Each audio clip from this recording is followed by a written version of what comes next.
Hello, we've been joined today by Cad and Adam from Foreground. Now you probably know Foreground as the manufacturer of a massive range of MDF buildings, but today at WIHQ the boys have been introducing us to their forthcoming fantasy skirmish game, The Legend of Fabled Realms. I began by asking Cad what's the makeup of the forces involved in the game and how many models are used to play. Well, it's a fantasy skirmish game for between about 5 and 30 models. Some factions can go a little bit bigger, but that's more a specific thing for them. And the idea is you're playing with your warband, made up of heroes and henchmen. So a warband will normally have, its biggest size, say 30 models, it'd have about 10 heroes and 20 henchmen. And the heroes are the active part of your game, they're getting you to do things, and the henchmen are kind of like their aides and their buddies. And if you think of them in a film sense, they're almost like the extras that are there with the hero. So they're helping him out. Okay, right. And these other components in the game, just talking about the dice and the cards and things like that, how important are they, Adam? Are they integral to the game? The dice, very much so. And it's where we've done it is with the dice is that you've got a white D6 dice, you've got a blue D8 dice, and you've got a red D10 dice, and that represents various levels of skills. So a white dice is if I was to pick up a sword, I'm not going to be necessarily good with it. The blue dice is a trained person with a sword, and the red dice is someone that's very exponentially good or dangerous. And then the way that the dice work is because it's more symbolism. You can roll the dice, you recurrent to what your stat says. You look at the symbols, compare them together, and then if I win, you take a wound. If you beat me and defended me, you stop the wound going through. So there's no tables or charts to look at. It's all very visual for yourself, and then that goes back in with using the ability cards that you've asked for. Is that how they work with the game? Is that they're little moments of like special abilities or something that's quite like imagine like a movie set scene that's like done something special. So all of a sudden you thought your gnome was going to get attacked by this big creature, but he's played the ability card to make his magic weapon appear. So he's just got all of a sudden his weapon was just a little hammer. It's now glowing with fiery redness, and he's going able to beat up somebody.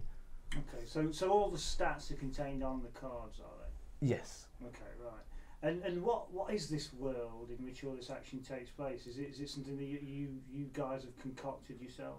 Yeah, so it started with Ben quite a while ago, doing like D&D things with us.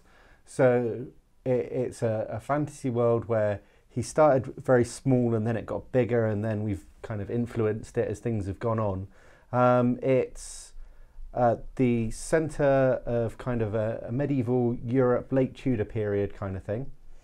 There's more culturalism rather than racism. So the two starting factions, the Eightfold Path and the Dragoi, they're more good and evil. But when you get to the Mordenberg State Guard or the Sellswords, you get more of a mix of races coming in.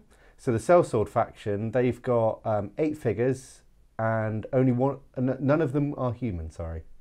So you'll be playing with an elf, an orc, a couple of goblins, some dwarves, a gnome, whereas the initial factions, the Eightfold Path, are mainly a human religion.